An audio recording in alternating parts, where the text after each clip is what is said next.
Salam, hər vaxtınız xeyir olsun əziz izləyicilər. Tarix 20 sınaq test kitabından izahlarımız davam eləyir ki, bu dəfə də DİM 20 sınaq tarix test kitabından sınaq 5-in izahı ilə qarşınızdayım. Gəlin birinci sualımızla başlayaq. Heydər Əliyevin Naxçıvandakı fəaliyyətinin nəticələridir. Müstəqil Dövlətlər Birliyinə qəbul edilməyimiz 93 sentyabrındadır. Bu, Heydər Əliyevin Azərbaycan Ali Sovetinə rəhbərlik etdiyi dövrə aiddir. İkinci variant, Sədrək Dilucu Ümid Körpüsünün tikilməsi, istifadə edilməsi 92-nin mayı Naxçıvandakı fəaliyyətinə aiddir. Rus ordusunun Naxçıvanı tərk etməsi 92 sentyabrına aiddir. Doğrudur. Xocalı soyqırımı günü haqqındakı qərarın qəbulu isə məhz Heydər Əliyevin Azərbaycandakı birinci prezidentliyinə aiddir. 2-3 cavabımız olur C bəndi. Cümhuriyyətin sosial-iqtisadi və mədəni tədbirləri azad ticarətə icazə verilmişdir, sosial-iqtisadi tədbirdir. Məktəblərin milliləşdirilməsi və senzuranın ləğv edilməsi isə müvafiq olaraq mədəni tədbirdir. Bir də yalnız olur A bəndi. İkinci tərəfə baxırıq. Türk Ocağı Cəmiyyətinin yaradılması mədəni tədbirdir. Anı qeyd edə bilərik. Latin əlifbasına keçid 1929-cu ildədir. Uyğun gəlmir.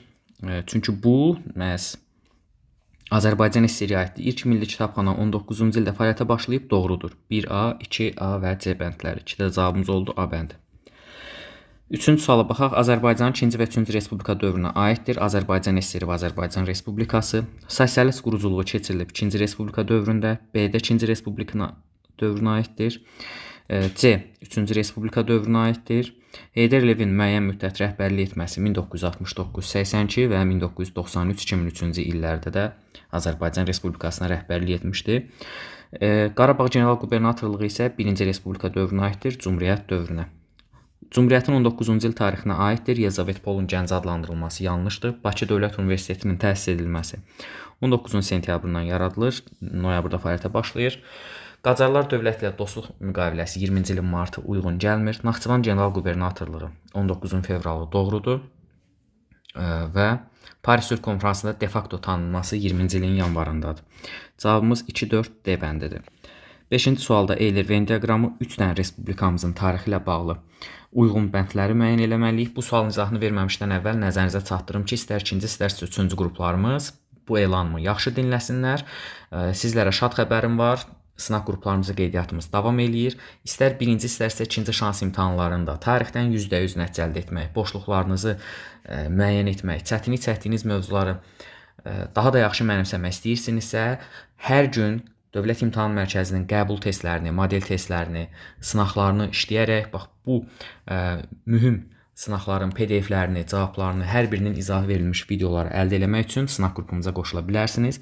Bunun üçün ekranda gördüyünüz 055 403 37 53 nömrəsinə yazıb ətraflı məlumat əldə edin.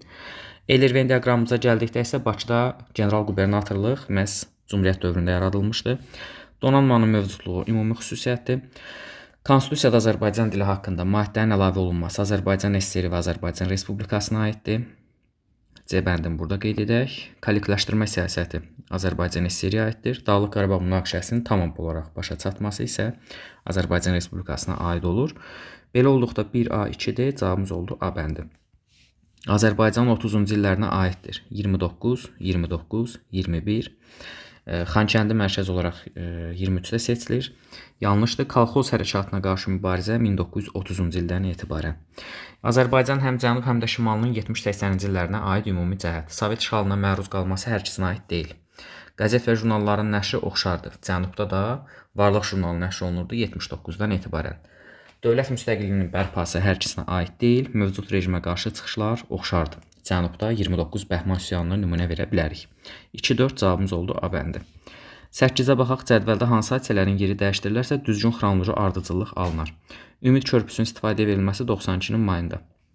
Heydər Əliyevin Nazirlər Sovetinin 1-ci müavini vəzifəsindən istefa verməsi 87-ci ildə.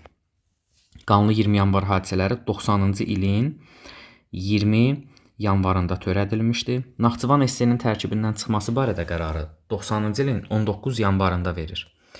Yəni 20 yanvar hadisələrindən bir gün əvvəl.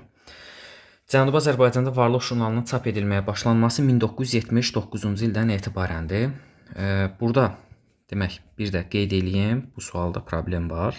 Çünki baxın 92, 87 bunların hər ikisi 90-cı ildir, bu da 79-cu ildir. 1 ilə 5-in yerini dəyişdirsək, ardıcıllığımız müəyyən qədər düzələr, lakin 3-dən sonra 4 gələ bilməz. Yəni 4 3-dən əvvəl olmalıdır.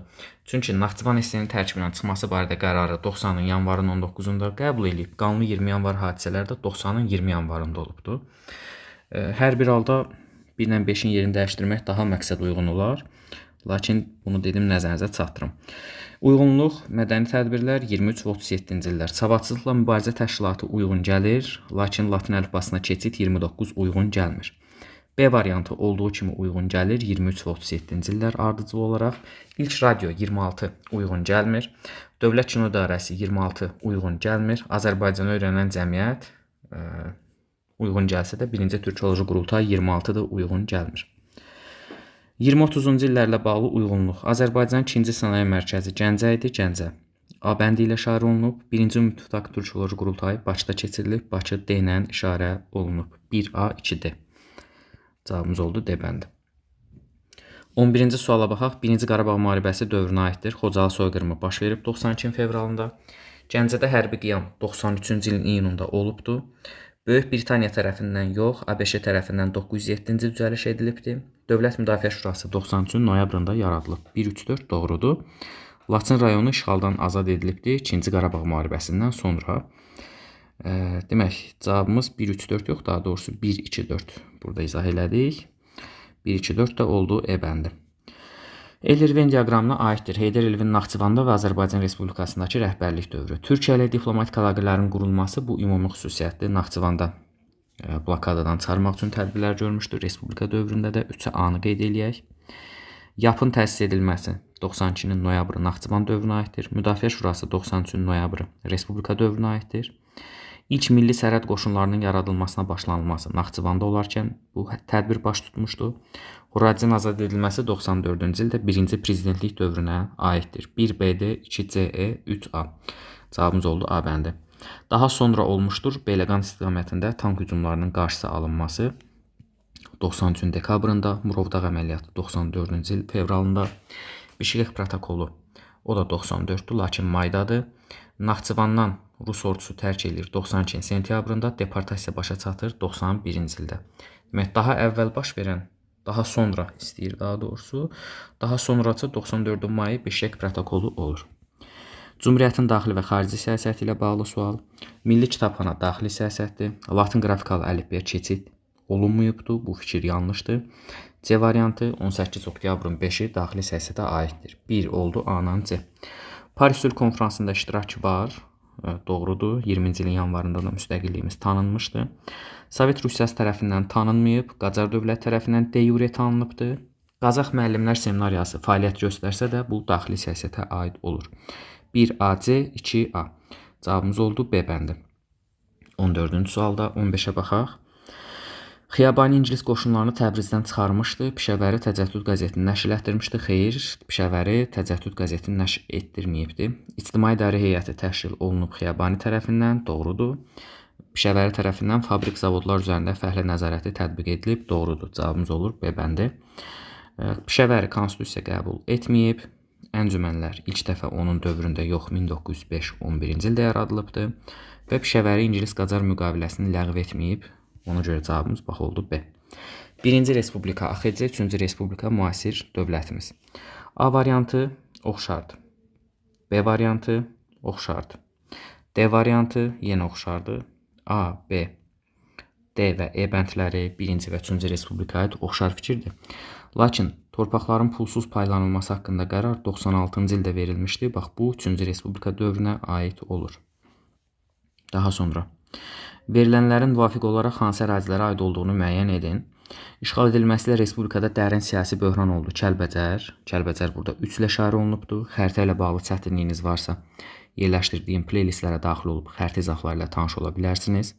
İşğal edilməsilə Qarabağın dağlıq hissəsi ilə Ermənistan arasında birbaşa əlaqə yarandı. Laçın. Laçın da Kəlbəcərin cənubunda yerləşir. Deməli, cavabımız olur 3 və 4. D bəndi. 18-ə baxırıq. Yanlış cavab. Daşaltı əməliyyatı nəticəsində Şuşanı mühasirədən azad edə bilmir ordumuz. Kəlbəcərin işğal edilməsi siyasi böhrana səbəb olur. Qarbaçovun hakimiyyətə gəlməsi ilə elə nümunə olaraq Qarabağda münaqişə ocağı meydana gəlir. Sumqayıt fitnəkarlığı 88-28 fevralda törədilir. Bu azərbaycanlıların deportasiyasına sürətləndirir. Bakıda fövqəladə vəziyyətin tətbiq edilməsi ilə Naxçıvanda Sovet-İran sərhədinin sökülməsinin heç bir əlaqəsi yoxdur. Hərbi əməliyyatlarla bağlı uyğunluq, belə ki, Daşaltı əməliyyatı nəticəsində Şuşa şəhəri yaxınlığında ordumuzun əməliyyatı uğursuz olur. Bir əcəyini qeyd eləyək.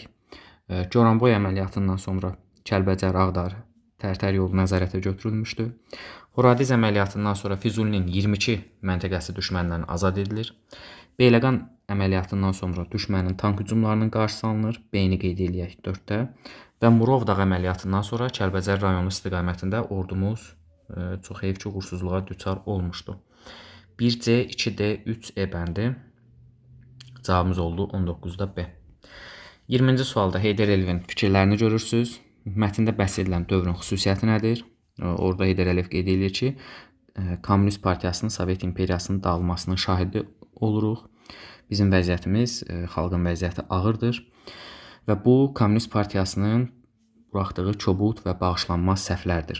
Bu, SSR-nin dağılması, Respublikada isə müstəqillik uğrunda mübarizənin güclənməsinə dair bir nümunə idi. 21-ci sual, Daşkənd müqaviləsi 92 nümayəndə imzalanır və bu müqavilənin imzalanması ilə da keçmiş SSR-nin hərbi əmlakı bölüşdürülür, Azərbaycan aviasiya alayına və desant qoşunlarına yaratmağa başlayır. 21-də cavabımız olur D bənd. 22-yə baxaq, düzgün cavablar. AXC Qacar müqaviləsi nəticəsində qarşılıqlı sürətdə səhvliklərin açılması nəzərdə tutulurdu. Doğrudur. Türk qoşunlarının Naxçıvanı tərk etməsindən sonra Naxçıvanlı vətənpərvərlər tərəfindən Araz Türk Respublikası yaradılır. Sovet Rusiyasının Bakı yalanma əməliyyatı 20-ci ilin aprelində olmuşdu. Bunun Əsgəran döyüşü ilə heç bir əlaqəsi yoxdur. Biz Qarabağda erməniləri məğlub eləmişdik. Milli Şura öz fəaliyyətini dayandırır. 3-cü hökumət yox, 2-ci hökumət fəaliyyətə başlaması olsaydı doğru ola bilərdi Gəncə şəhərində. Demək, 1-2 doğru cavabımız oldu C bəndi. 23-ə baxaq. Zaqatala dairəsi Gürcüstana verilmir və yaxud itirməmişdik. Borçalının bir hissəsi Ermənistan və Gürcüstan arasında bölüşdürülmüşdü. Bu doğrudur. Yuxarı Qarayazı torpaqları Gürcüstana verilmişdi, itirilmişdi. Doğrudur. Zəngəzurun bir hissəsi həmçinin. Lakin Naxçıvanın bir hissəsi ermənilərə güzəştə edilmişdi. Ona görə cavabımız olur 2, 3, 4 bu testimizin cavabı. Xəritədə rəqəmlə verilmiş rayonların 3-cü Respublika dövrünə aid oxşarlıq. Kəlbəcər verilibdi, Füzuli verilibdi. Füzuli ilə Kəlbəcərin 3-cü Respublika, yəni 91-dən bax bugünkü dövrümüzə qədər olan xüsusiyyətləri. 92-ci ildə hərbi əməliyyatlar nəticəsində işğal edilmişdir. Xeyr, 93-dədir hər ikisinin işğalı. Hərbi əməliyyatlar nəticəsində bir sıra kəndləri düşmənlərdən azad edilir. Bu doğru fikirdir. 1-ci Qarabağ müharibəsində işğala məruz qalan ilk rayonlardır. Xeyr, yanlışdır. Xocalını biz burada Şuşanı nümunə kimi verə bilərik. Vətən müharibəsi dövründə ərazilərində hərbi əməliyyatlar aparılmışdır. Doğrudur. Baxmayaraq ki, Kəlbəcərin mərkəzi müharibədən sonra təhvil verilmişdi Azərbaycana. 2-4 doğru cavablarımız. Heydər Əliyevin 2-ci rəhbərliyi dövründən fərqli olaraq 1-ci rəhbərliyi dövrünə aiddir. Heydər Əliyevin 2-ci rəhbərliyi əhatə eləyir 1993-2003-cü illər. Amma bizə lazımdır burada 1969-82-ci ilə aid xüsusiyyətlər. İdarəçilik sisteminin möhkəmləndirilməsi ümumi xüsusiyyətdir hər iki dövr üçün. Sənaye müəssisələrinin istifadəyə verilməsi ümumi xüsusiyyətdir. Yevlax Balakənd dəmir yolu 1986-da çəkilir. Bu ümumiyyətlə Heydər Əliyevin rəhbərlik dövrünə aid deyil. Azərbaycan dili dövlət statusunu aldı. 78-ci il konstitusiyasında da var, 95-ci ildə qəbul olunan konstitusiyamızda da var. Bu ümumi xüsusiyyətdir. Şuşa tarix memarlıq qoruğuna çevrildi. Heydər Əliyevin Azərbaycan SSR-yə rəhbərlik etdiyi dövrdə. Burada tək fərqlənən cavab 5-dir, amma normalda imtahanda bir cavab çıxa bilməz belə 5-li variantlarda. 2 cavab çıxmalıdır. Yəni bu testin cavabında problem var. Sadəcə bir cavab ola bilməz. 2 cavab verilmişdi, lakin 3 yanlışdır. Çünki 86-cı il Yevlax Balakənd dəmir yolunun istifadəyə verilməsidir. Burada cəmi bir cavab var. Ağdam Xankəndi dəmir yolu olsaydı doğru olardı. Xronoloji ardıcıllıq demək. Heydər Əliyevin SSR Nazirlər Soveti sədrinin 1-ci müavini təyin olunması 82, Azərbaycanlıların Qafan və Mehridən zorla çıxarılmasına başlanılması 88, 29 Bəhman üsyanı 78, Gəncə şəhərinin tarixi adının bərpa edilməsi 1989 dekabrın 30-da, 26-da ardıcıllığımız olur 3, 1, 2, 4. Azərbaycanın 2-ci və 3-cü Respublika dövrü, yəni Azərbaycan SSR və müasir respublikamız Xankəndi şəhərinin azad edilməsi bu demək aid olur 2023-cü ildə baş vermişdi, sentyabrın 19-20-sində. Birinci qrupa aiddir. Qafan Mehri rayonlarından azərbaycanlıların deportasiyasına başlanılır 88-dən. Şuşa tarixi memarlıq qurğuna çevrilməsi nə 80, nə də 90-cı illərə aid deyil. Konstitusiyada dəyişikliklərin edilməsi 2002, 2009, 2016 D bəndi gedir 3-ə. Heydər Əliyevin ikinci dəfə Azərbaycan rəhbərliyinə qayıtması isə 1993-cü ildə olmuşdu. Ona görə də E bəndini də veririk 2-yə. 1B, 2E, 3A və D bəndləri. Situasiyanı ən yaxşısı videonu dayandırıb tanış olun, mən sizə cavabları bildirim. Mənbədə bəhs olunan şəhər Xocalı şəhəri idi.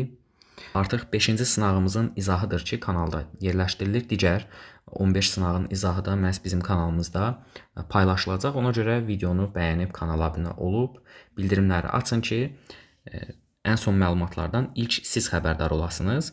Mənbədə bəhs olunan şəhərin Xocalının işğal edilməsində ermənilərin məqsədləri nə idi? Strateji üstünlük qazanmaq istəyirdilər digər bölgələrimizi ələ keçirmək üçün şəhərlərimizi, ərazilərimizi. Burada yeganə hansı ki aeroport yerləşirdi ki, həmin o aeroportu mülki hava limanına ələ keçirmək istəyirdilər, psixoloji üstünlük əldə etmək istəyirdilər və sair kimi cavabları yazmaq olar. Öz doğru bildiyiniz cavabları şərtlə qeyd edə bilərsiniz. Şəhərin işğal olunmasının siyasi nəticələri. Xocalı işğal olunduqdan sonra məhz hakimiyyət mübarizəsi qızışır, hakimiyyətə qarşı etiraz dalğası baş verir əhali tərəfindən. Bax, bunları qeyd eləmək olar. Ayaz Mütəllibov istefa verir həmən o Xocalı faciəsinin törədilməsindən sonra fövqəladə sessiyanın iclasında və digər cavablar buna bənzər qeyd etmək olar. Beləcə bu testimizin izahının sonuna gəlirik. Bizi izləmədə qalın, hər birinizə uğurlar, sağ olun, salamat qalın.